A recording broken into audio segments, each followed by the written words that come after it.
Vëllezër dhe motra, në maskën e respektit për fetë, sidomos asaj islame, po ka përpjekje për shfaqjen e besimit pagan. Duke e paraqitur Zotin në formë njeriu. Hoxh, ku e ka origjinën ky besim?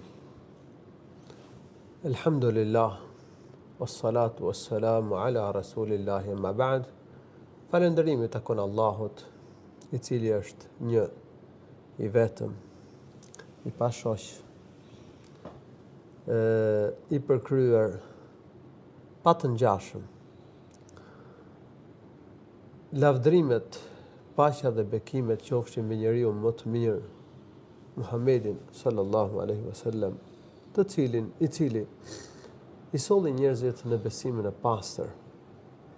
Besimin e pastër që kanë pasur të gjithë të dërguarit e Allahut, që në agimin e njerëzimit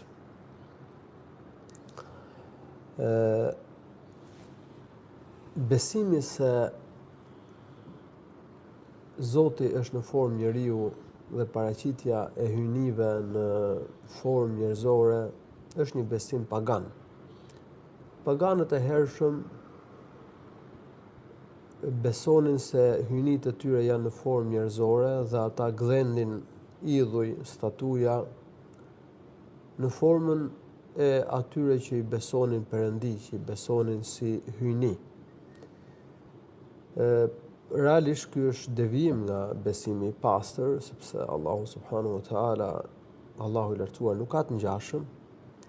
Qenia e tij është ndryshe nga qeniet e tjera. Cilësitë e Zotit nuk janë të ngjashme me cilësitë e krijesave.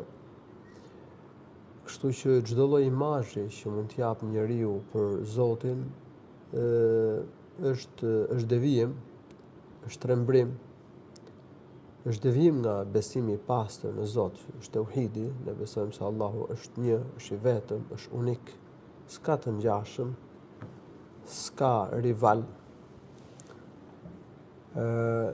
Pastaj, domethënë, me kalimin e shekujve, ky besim pagan, domethënë, është përhapur, është zhvilluar, e kanë adaptuar sekte të ndryshme fetare, edhe kanë paraqitur hyjnitë e tyre në formë njerëzore, por edhe Zotin e gjithësisë, krijuesin e gjithësisë, e kanë paraqitur në formë njerëzore, domethënë ka pas njerëz që kanë shtrembruar besimin e pastër në një Zot që kanë pasur të dërguarit e Allahut dhe e kanë paraqitur Allahun e lartësuar sipas konceptet të tyre të shtrembruar si qenie njerëzore.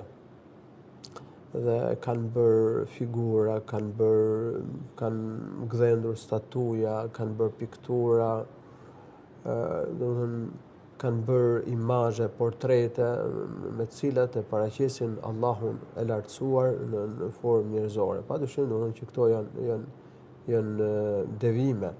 Kanë qenë hindusët e hershëm, budistët, të cilët besonin se Zoti kishte formë njerëzore dhe i paraqisin Zotin apo perënditë e tyre i paraqisnin në formë njerëzore. Po kështu edhe grekët e lashtë, evropianët në të shkuarën e hershme,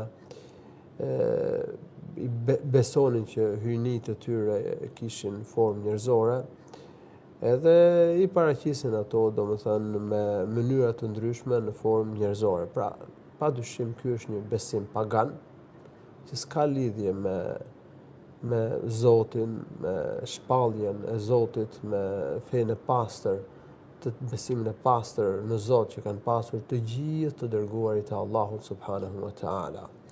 Pasi të gjithë ata kanë besuar Allahun një të vetëm, të gjithë profetët kanë adhuruar Allahun një të vetëm. Allahu i lartësuar në çdo popull ka dërguar të dërguar, të ftoi njerëzit që të adhurojnë Allahun vetëm dhe të largohen nga idhujt.